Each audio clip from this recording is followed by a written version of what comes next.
wasobiru warobitu wattaku loha la'alakum tuflihun. Assalamualaikum warahmatullahi wabarakatuh. Sahabat Bimbel Quran Rubaiyat yang berbahagia, alhamdulillah wa syukurillah, pada kesempatan siang hari ini saya sedang bersama dengan Ibu Ermi, dan kebetulan kita sekarang berada di rumahnya Ibu Ermi. Kita sedang bertamu dengan di rumahnya beliau ya, dan kebetulan ini beliau alhamdulillah menerima kita dengan baik. Kita sapa dulu. Assalamualaikum Ermi. Waalaikumsalam warahmatullahi wabarakatuh. Selamat datang di gubuk saya. Alhamdulillah, terima kasih Bu Ermi sudah diterima kami dengan baik bersama dengan teman-teman tim niki dalam rangka pertama silaturahmi, terus yang kedua kita ingin ngobrol-ngobrol ini Bu Ermi. Iya. Kebetulan Ibu sendiri nih atau ada putra putrinya Ibu di sini? Ada di belakang ya. Ya, Bapak kebetulan Bapak baru keluar. Oh gitu, oke. Jadi ini sayangnya belum bisa ditemani dengan suaminya Bu Ermi ya, Pak Tama sedang ke bengkel. Sedang ke bengkel ya. Ibu di sini asli dari Jatinom sini. Karanganom ya Bu? Yang dari sini asli sini Bapak. Kalau saya asli Polanharjo. Polanharjo. Oh, iya. Jadi sini nama daerahnya, desanya apa Bu? Padas. Desa Padas. Desa Padas, Kecamatan Karanganom. Kecamatan Karanganom. Oke, jadi kita berada di Desa Padas, Kecamatan Karanganom, di rumahnya Ibu Ermi dan Pak Tama. Ya, kita akan ngobrol-ngobrol nih Bu. Kalau mohon maaf Bu, kegiatannya sehari-hari Ibu dan Bapak apa saja ini Bu? Kalau saya cuman ibu rumah tangga. Kalau Bapak kerja online tanaman. Kerja online tanaman, ya. Masya Allah. Jadi maksudnya bikin menanam tanaman hias gitu Bu, atau terus kemudian dijual online gitu ya? Iya, dijual online. Kita beli dari luar, terus dikembangbiakan lagi. Dijual lagi lewat online juga. Masya Allah. Ini dalam masa-masa pandemi ini sepertinya malah laris ya Bu ya? Alhamdulillah. Karena orang kembali ke rumah rata-rata, sehingga yang dikembangkan di rumah ada tanaman, ada hewan-hewan, ada ikan ya. Kemudian bersih-bersih rumah, menghias rumah, pokoknya segala sesuatu yang back to home itu laris ya Bu ya? Ya, berkah semua. Kali ini kita juga akan ngobrol-ngobrol juga Bu, ini kita ingin tanya-tanya kepada Bu Ermi tentang kegiatannya Bu Ermi ngaji Quran. Nah, nanti kita akan coba lihat juga baca Qurannya Bu Ermi, karena saya memantau dari guru ngaji Rubaiyat Bu Ermi dan Bapak Pak Tama belajar membaca Al-Quran dari nol ya, informasinya seperti itu, terutama Bapak ya Bu ya. Boleh cerita Bu, apakah memang betul Bu Ermi memang beberapa bulan yang lalu belajar membaca Al-Quran bersama Bapak dari nol Bu? Iya, dari nol, semua dari nol. Soalnya kita pengen tahu lebih bisa membaca Al-Qurannya, itu lebih tahu yang cara bacanya, cara tajwidnya gitu, biar semua biar lancar gitu. Oh gitu, baik. Berarti Ibu memang sekarang sudah bisa ya Bu ya? Sudah berapa? Sedikit Sudah menghabiskan berapa juz ini baca Qurannya? Baru 1 juz. Oh gitu, ya. Baik, berarti memang dari yang benar-benar dari awal itu Ibu atau Bapak Bu? Semuanya. Semua dari awal. Saya sama suami saya dari awal semua. Tapi pernah ya belajar sebelumnya ya? Pernah. Sebelum belajar bersama Rubaiyat? Pernah belajar. Ya. Terus ingin mengulang kembali. Iya. Nah, pada saat sebelum dengan Rubaiyat baru bisa apa itu Bu?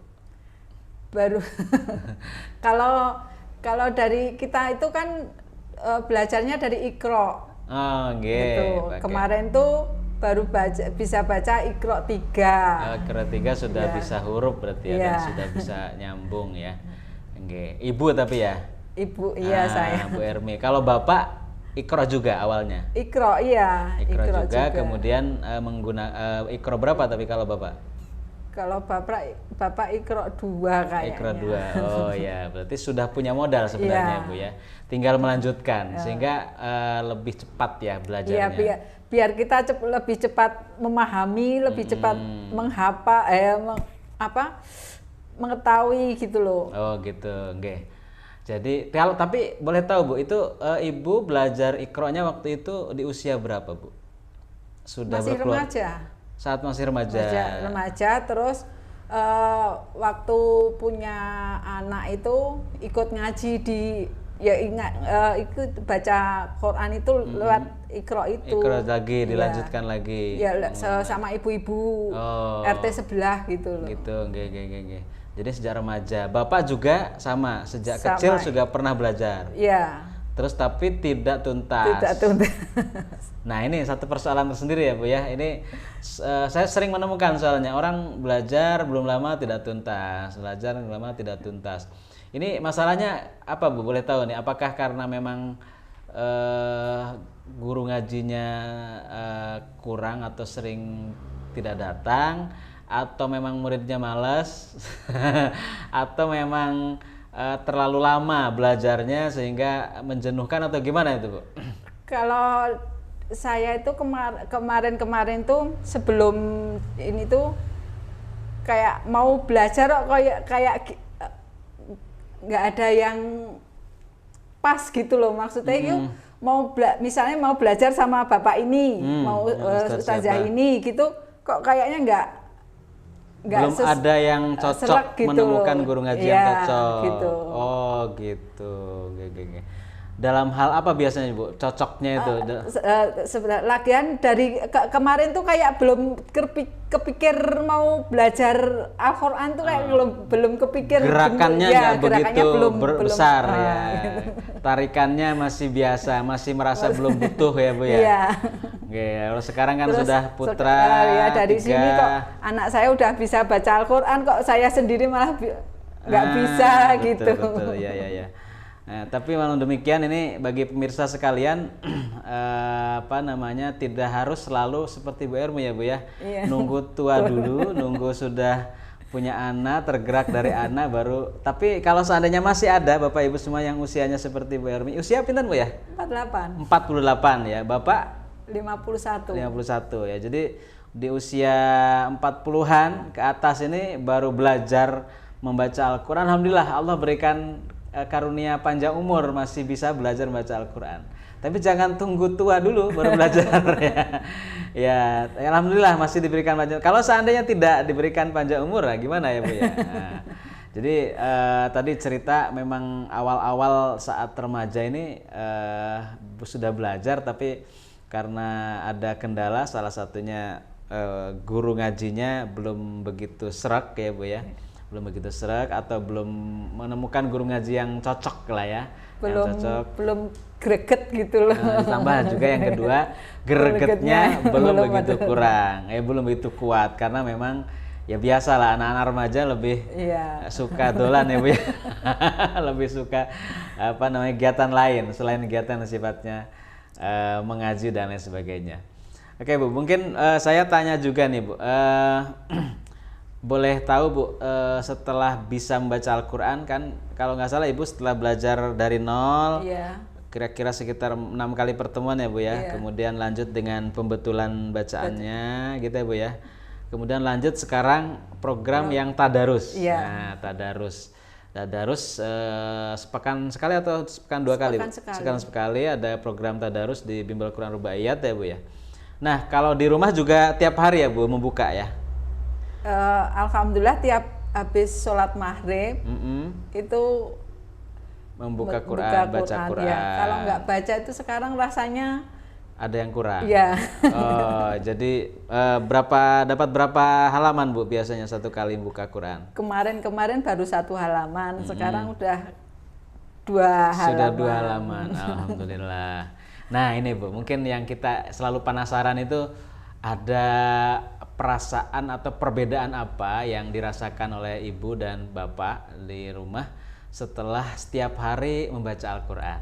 Nah, mungkin Kayaknya biar itu beri motivasi kepada di Mirsa. hati itu sekarang setelah bisa, ya belum begitu lancar ya.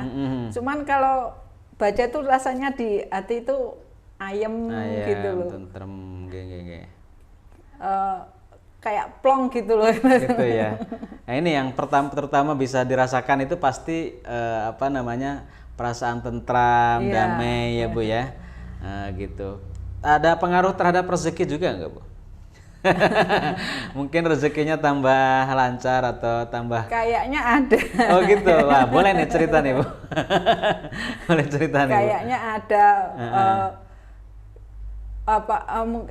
kalau ini kemarin tuh kayak kurang sodakohnya itu kurang, terus sekarang ini kok rezeki tuh sekarang makin lancar gitu loh. Gitu. Jadi sebelum rajin baca Quran, tergerak hati untuk sedekah pun juga kurang. Setelah baca Quran tiap hari, punya gerakan sedekahnya semakin tambah, dengan otomatis rezeki juga seperti dimudahkan ya Bu ya. Sama Allah. Masya Allah. Ini jadi memang merembet ya Bu. Kebaikan itu merembet, dan ternyata segala sesuatu itu dari Al-Quran ini ya. Saya dari Al-Quran. Jadi kalau kita tidak jauh dari Al-Quran, jauh juga dari kebaikan. Tapi kalau kita dekat dengan Al-Quran, ternyata juga dekat dengan kebaikan. Ini Bu Ermi membuktikannya. Iya, Bu, merasakan ya. sendiri. Masya Allah.